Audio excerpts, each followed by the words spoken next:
মুখ্যমন্ত্রী তার ভাই ভাইপোরা গিয়ে দেখে আসুন, যেখানে নারীদের সুরক্ষা, বেকারদের কর্মের সংস্থান, মানুষের স্ব অধিকার, কৃষকদের মাঠে চাষ, আজকে কি নেই বিহারে?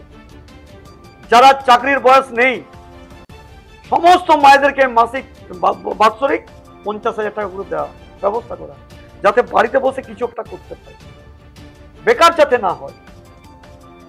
প্রকৃত শিক্ষিত ছেলে মেয়েদেরকে প্রত্যেককে কাজের ব্যবস্থা করার জন্য ছোট ছোট ইন্ডাস্ট্রি তৈরি করা, তার পরিকল্পনা চলছে, প্ল্যান চলছে, তার নীল নকশা চলছে সমস্ত উড়িষ্যা জুড়ে। বিহারে কারখানা থেকে আসুন, এখানে মাননীয়া যেটুকু 34 বছরের বাপরা ধ্বংস তো করেই গেছে, যেটুকু ঢুকছিল সেটুকু ইনি শেষ করে দিয়েছেন। বিরোধিতা করতে শাসক শিবিরের শুধু মুখ্যমন্ত্রী, এখন ওর বিরোধিতা শুনবো না তো, ও তো আগে বলেছে যেমন করে হোক না কোনো, যেমন করেই হোক এই বাংলার থেকে যারা আছে তাদেরকে এখান থেকে বিতাড়িত করতে হবে। তিনি পার্লামেন্টে দাঁড়িয়ে বলেছেন, সে কথাটা মাথায় ঢোকে আছে।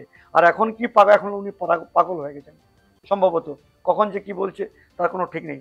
এখন সেই মুখে পাগলের মুখে কোনো কথা আমরা কি বিশ্বাস করি? ভবানীপুর উনি তো বলছেন যে এটাকে করতে হবে, এটা ফালতু একটা গিমিক করছেন, ক্ষমতায় থাকার জন্য এটা গিমিক করছেন। উনি চাইছেন রোহিঙ্গা বিতাড়িত হোক, হবে। আর উনি যতই বিরোধিতা করুক এখন পাগল হয়ে, এসআইআর হবে, এসআইআর হবে, এসআইআর হবে। কারোর ক্ষমতা নেই, কারোর ক্ষমতা নেই। আমরা বিহারকে বলতাম জঙ্গল রাজ্য, আর যান ওখানে জোটের সরকার, বিজেপি জোটের সরকার, নীতিশ কুমার মুখ্যমন্ত্রী আছেন, দেখে আসুন বিহার। এই মুখ্যমন্ত্রী তার ভাই ভাইপোরা গিয়ে দেখে আসুন, যেখানে নারীদের সুরক্ষা, বেকারদের কর্মের সংস্থান, মানুষের স্ব অধিকার, কৃষকদের মাঠে চাষ, আজকে কি নেই বিহারে? কয়েকদিন আগে উড়িষ্যাতে হয়েছে সরকার, যে উড়িষ্যার মেয়ে বাংলাদেশে আজকে ধর্ষিত হলো, সে উড়িষ্যাতে যান। সমস্ত মায়েদেরকে, যারা চাকরির বয়স নেই সমস্ত মায়েদেরকে মাসিক বাৎসরিক 50,000 টাকা করে দেওয়া ব্যবস্থা করা, যাতে বাড়িতে বসে কিছু একটা করতে পারে, বেকার যাতে না হয়। প্রকৃত শিক্ষিত ছেলে মেয়েদেরকে প্রত্যেককে কাজের ব্যবস্থা করার জন্য ছোট ছোট ইন্ডাস্ট্রি তৈরি করা, তার পরিকল্পনা চলছে, প্ল্যান চলছে, তার নীল নকশা চলছে সমস্ত উড়িষ্যা জুড়ে।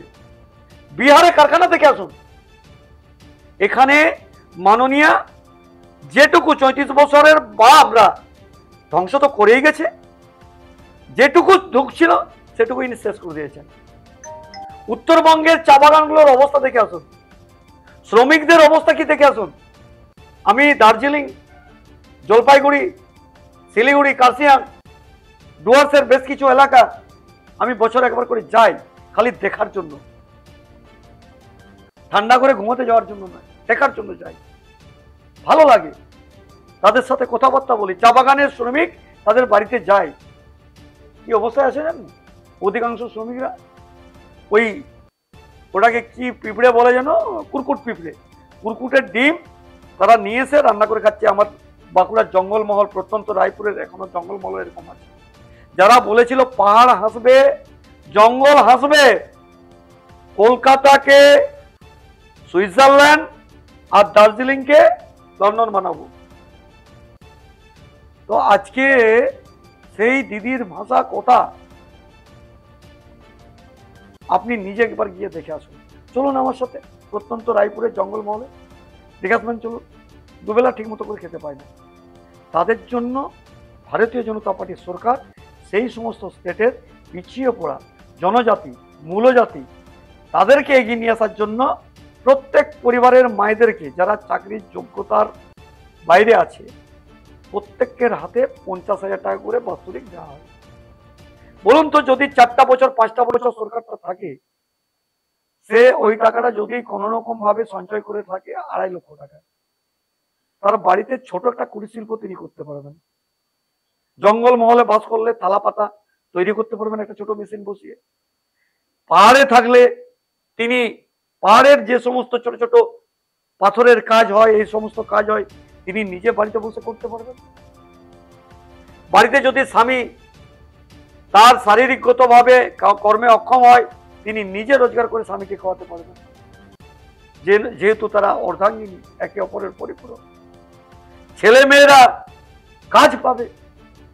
বিজেপির সরকার হলে যারা বলে, এখন কিছুদিন বলে না যে বাংলাকে গুজরাট হতে দেব না, আর মাননীয়া এখন আপনি 5,000 টাকার টোপ দিয়ে ওই গুজরাটের পরিযায়ী ভাইদেরকে ডাকতে চাইছেন কেন? 26-এর ভোটের জন্য। কি ব্যভিচার, কি লজ্জার বিষয়।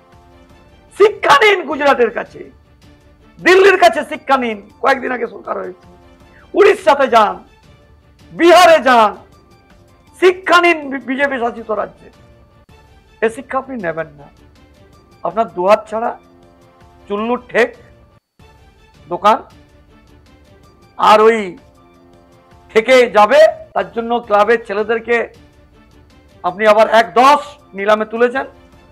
ক্লাবের ছেলেরা নেবে আর ওই কাছে যাবে, দোকান থেকে নিয়ে আসবে, ডুকডুক পিও, যুগ যুগ জিও, মেরুদণ্ডকে শেষ করে দাও, যাতে তোমার ওই লাঠিটার ঝান্ডাটা পড়তে চলবে না, চলতে পারে না।